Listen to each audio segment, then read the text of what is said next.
Something fundamental has just shifted in the global power structure, and most people are still looking in the wrong direction. For months, the headlines have obsessed over de-dollarization and whether BRICS is trying to replace the US dollar. But that question completely misses what is actually happening. The real change is quieter and far more dangerous for the existing order. While the world debates currencies, BRICS is moving the battlefield itself. This is not a story about money anymore. It is a story about who gets to write the rules of the next technological era, and once those rules are written, everything else follows. That is why the panic in Washington and Brussels is real, even if it is rarely admitted out loud. Power today is no longer defined only by armies or reserves. It is defined by standards, governance, and control over systems that others must rely on. That is the space BRICS has quietly entered. For years, Western dominance rested on a simple assumption. If you control finance, technology, and regulation, you do not need to control everyone directly. The system does the work for you. But that assumption only holds as long as there are no viable alternatives. And this is where the story turns. BRICS is not trying to overthrow the system overnight. It is doing something far more effective. It is building parallel foundations slowly, patiently, and deliberately. Foundations that allow countries to operate without asking permission. Foundations that reduce exposure to sanctions pressure and sudden rule changes. And most importantly, foundations that shift power from markets to governance. This is why focusing on currency swaps or payment mechanisms alone leads to false conclusions. Those are surface-level symptoms, not the underlying strategy. The real objective is to control the architecture beneath the economy, once you understand that the pieces start to fall into place. The agreements, the institutions, the language around cooperation all point in the same direction. This is not fragmentation for its own sake. It is insurance. Insurance against a world where access to technology data and digital infrastructure can be weaponized at any moment. And that is what truly worries the West. Not that the dollar might weaken slightly, but that the rules themselves might no longer be theirs to enforce. Because when rules change, power follows quietly and irreversibly. To understand why this strategy matters, you need to step back and look at how power actually functions in the modern system. Control no longer comes from owning everything outright. It comes from defining standards, enforcing compliance, and setting the boundaries of what is considered legitimate.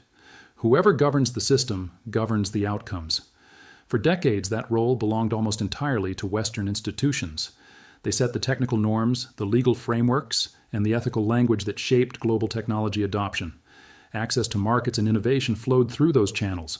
But BRICS has identified a critical vulnerability in that model.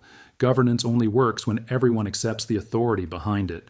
Once alternatives exist, enforcement becomes negotiation rather than command.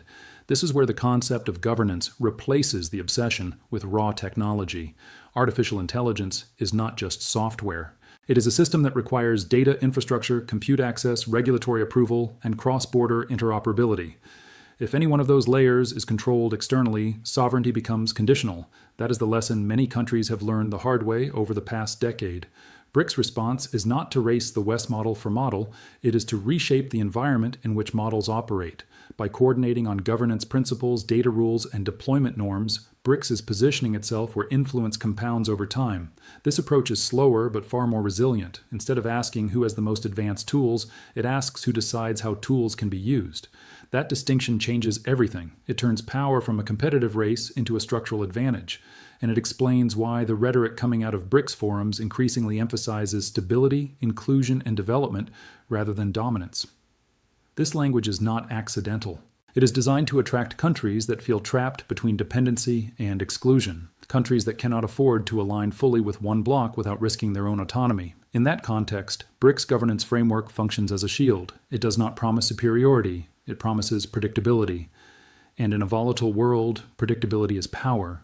The more countries operate within that framework, the harder it becomes to isolate any single member. That is the strategic core most analyses miss. This is not a rebellion. It is a reconfiguration of leverage. And it is happening at the level where systems are built, not where headlines are written. Nowhere is this shift clearer than in how artificial intelligence has moved from a commercial tool to a question of national survival. AI today shapes logistics, energy management, finance, public services, and increasingly military planning. It is embedded across entire economies. That makes control over AI governance inseparable from control over development itself. For countries outside the traditional power centers, this creates a dangerous dependency. When access to advanced AI depends on foreign approvals, foreign standards, and foreign compliance mechanisms, sovereignty becomes fragile. This is why many governments have stopped asking how fast they can adopt AI and started asking under whose rules. Western frameworks often come with conditions. Data localization requirements, export controls, ethical reviews, and shifting regulatory expectations that can change overnight. From the perspective of a developing or middle-income country, this is not partnership, it is exposure.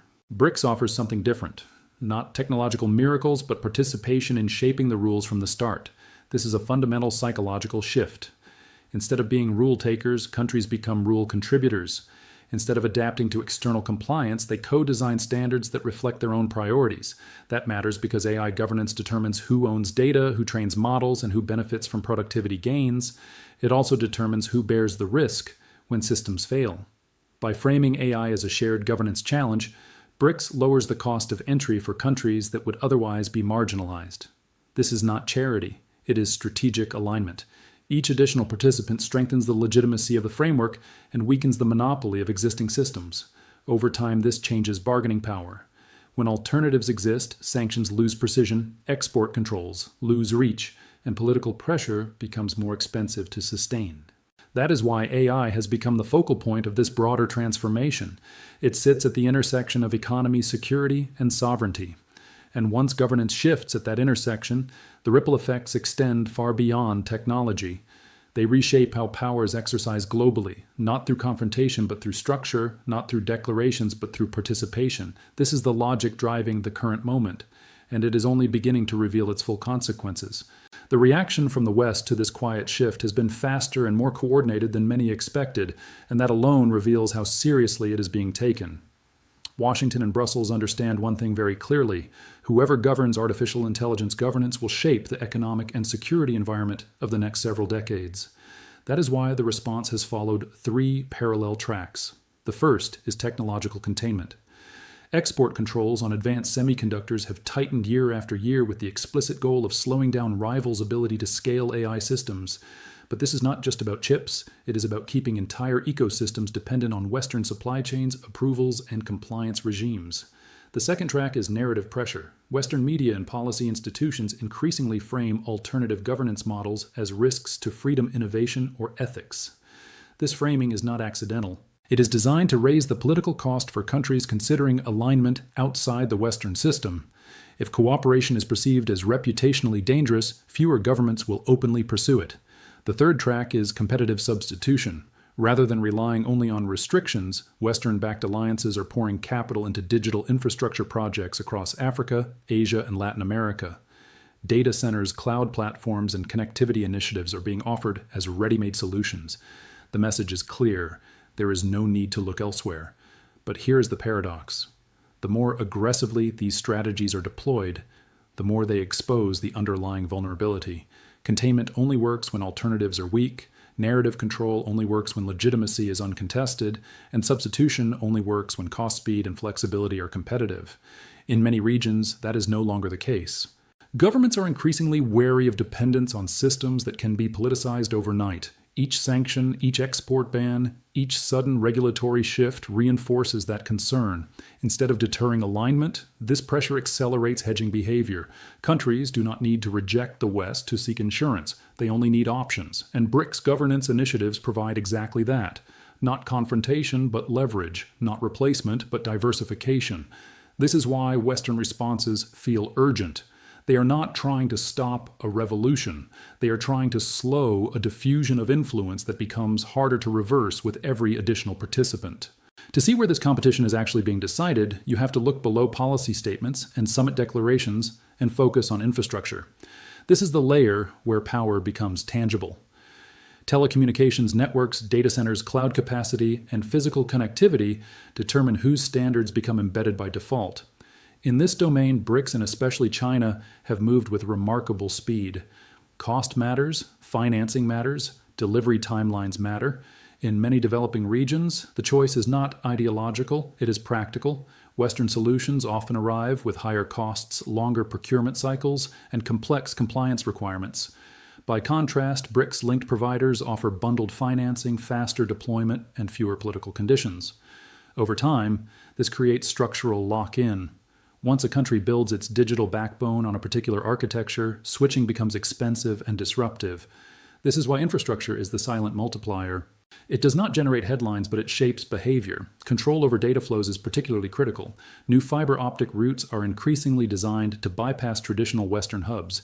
Regional data centers reduce reliance on external jurisdictions. This matters because data sovereignty determines who can access, analyze, and regulate information generated within an economy.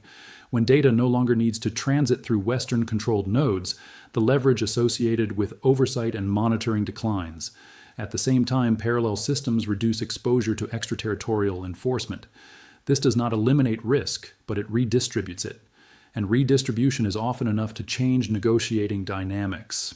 Western policymakers understand this. That is why pressure campaigns frequently target infrastructure choices. Warnings about security risks are common.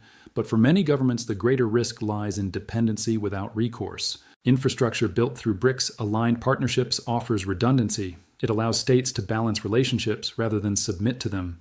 This is not about replacing one hegemon with another. It is about avoiding single points of failure. Once that logic takes hold, infrastructure decisions become strategic acts. Each cable, each server, each network contract quietly shifts the center of gravity. Over time, governance follows hardware, standards follow deployment, and influence follows presence. This is the terrain where long-term outcomes are decided not in speeches, but in contracts and construction schedules. This brings us to the broader behavioral shift underway across the global south and increasingly among middle powers. The dominant strategy today is not alignment, but multi-alignment. Governments are no longer willing to place their economic future inside a single system, regardless of past relationships. The reason is simple. Volatility has increased, sanctions have become routine, policy reversals are faster and less predictable. In such an environment, resilience matters more than loyalty. BRICS governance initiatives fit neatly into this logic. They do not demand exclusivity. They offer participation. This is a crucial distinction. Countries can remain engaged with Western markets while simultaneously reducing vulnerability. This dual-track approach allows states to extract benefits from multiple systems while limiting exposure to coercion. From a strategic perspective, this weakens the effectiveness of pressure tools. Sanctions rely on choke points. Export controls rely on scarcity. Narrative leverage relies on isolation. Multi-alignment blunts all three. When alternatives exist, compliance becomes conditional. This is why many governments describe BRICS frameworks as insurance rather than alliance. Insurance does not require belief. It requires coverage. The availability of governance alternatives reduces the perceived risk of defying preferences from any single bloc. Over time, this changes behavior. States negotiate harder delay decisions and demand concessions. The balance of power shifts incrementally, not because one side wins outright, but because the cost of enforcement rises. For Western institutions, this presents a dilemma. Escalating pressure accelerates hedging. Reducing pressure concedes influence. Neither option restores the previous equilibrium. That is the structural challenge now unfolding. BRICS has positioned itself as a facilitator of this transition rather than its enforcer. By emphasizing sovereignty, development, and stability, it appeals to pragmatic interests rather than ideology. Each additional participant normalizes the framework further. And normalization is the most powerful form of influence. It does not compel, it attracts. This is why the trend is so difficult to reverse.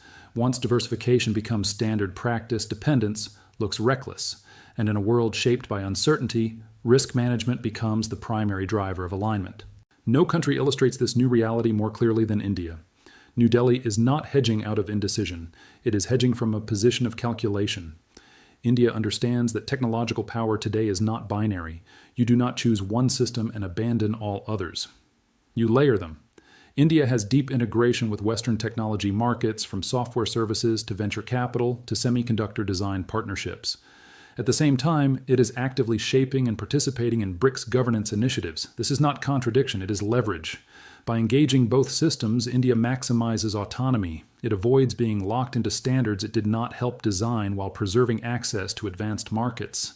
This strategy becomes even more significant when viewed through timing. India is preparing to assume leadership roles in multilateral technology discussions while also maintaining its influence inside BRICS. Hosting global AI forums while steering BRICS coordination sends a clear signal. India is positioning itself as a bridge rather than a buffer. In doing so, it demonstrates how multi-alignment functions in practice. The benefit is not balance for its own sake. The benefit is bargaining power. When multiple frameworks compete for your participation, your preferences gain weight. This is why India emphasizes interoperability rather than exclusivity. It pushes for compatibility between systems instead of outright separation. That approach reduces risk while expanding influence. It also exposes a deeper truth about the current transition. The emerging order is not about replacing Western leadership with an alternative hegemon. It is about creating overlapping spheres of governance where no single actor can dictate terms unilaterally. India benefits from this environment precisely because it has scale, market depth, and institutional capacity. But smaller states are following the same logic. They observe that alignment no longer guarantees protection. Flexibility does. In that sense, India is not an exception. It is a preview, a demonstration of how states can operate in a fragmented yet interconnected system. The lesson is subtle but powerful. Power accrues to those who can navigate multiple rule sets without becoming captive to any single one. That is the strategic advantage BRICS governance frameworks enable, not dominance, optionality. Looking ahead, there are three plausible paths this transformation could take, and none of them are clean. The first scenario is escalation through fragmentation. Western institutions double down on containment by tightening export controls, expanding compliance regimes, and narrowing acceptable partnerships. In response, BRICS accelerates internal coordination, builds redundant systems, and deepens South-South integration. The immediate effect is slower global diffusion of technology. The second-order effect is higher costs and duplicated infrastructure. Over time, this produces a more segmented but resilient world where power is dispersed, but efficiency declines. The second scenario is normalization through coexistence. Competing governance frameworks stabilize into parallel standards with negotiated interfaces. Countries operate across systems based on sector and risk tolerance. AI governance becomes modular rather than universal. This outcome reduces conflict but limits harmonization. Innovation continues, but scale advantages weaken. The third scenario is counterintuitive. Pressure from fragmentation forces convergence. As costs mount and coordination failures accumulate, major actors quietly align on minimum shared rules, not because trust improves, but because fragmentation becomes unsustainable. In this case, BRICS' influence manifests indirectly. Its existence as a credible alternative compels negotiation. The result is not BRICS rules replacing Western rules, but a blended architecture shaped by mutual constraint. This scenario is unlikely in the short term, but cannot be dismissed. History shows that parallel systems often converge after periods of stress. What determines which path dominates is not ideology. It is incentives. States respond to cost exposure and risk concentration. As long as unilateral enforcement remains attractive, fragmentation will deepen. As soon as enforcement costs exceed benefits, compromise emerges. AI governance sits at the center of this calculus because it amplifies both opportunity and vulnerability. It drives productivity while magnifying dependence. That duality ensures governance will remain contested. The key point is this: regardless of the scenario, the era of uncontested rule setting is over. Alternatives now exist, and the mere presence of alternatives reshapes behavior, even if they are imperfect. That is the strategic impact BRICS has already achieved. When you strip away the noise, the story becomes clear. This is not about replacing the dollar or winning a technology race. It is about who defines the rules that others must live by. BRICS understood earlier than most that power in the 21st century flows through governance infrastructure and standards, rather than through conquest or currency alone. By focusing on AI governance data, sovereignty, and institutional coordination, it shifted the contest to terrain where leverage compounds quietly. The West still retains enormous advantages in capital innovation and alliances, but those advantages are now contested rather than assumed, and contestation changes outcomes. Countries no longer ask which system is strongest. They ask which system gives them room to maneuver. That is the core of the current transition, a world moving from dominance to negotiation, from hierarchy to hedging, from enforcement to optionality. The consequences will unfold slowly. There will be friction, inefficiencies, and moments of tension, but the direction is clear. Governance is the new battlefield, infrastructure is the new currency, and standards are the new source of power. The question is no longer whether this shift is happening. It is how far it will go and how states will adapt. Will pressure harden divisions or force accommodation? Will parallel systems entrench rivalry or create new balances? Those answers remain open. But one thing is certain, the rules are no longer written by one side alone, and once that door opens, it rarely closes. So here are two questions to leave you with. If governance rather than technology determines power, who benefits most from a fragmented world? And if optionality becomes the ultimate advantage, how long can any system rely on enforcement alone? Let me know what you think in the comments below. Stay safe. Be sure to smash the like button and subscribe as we navigate through these crazy times.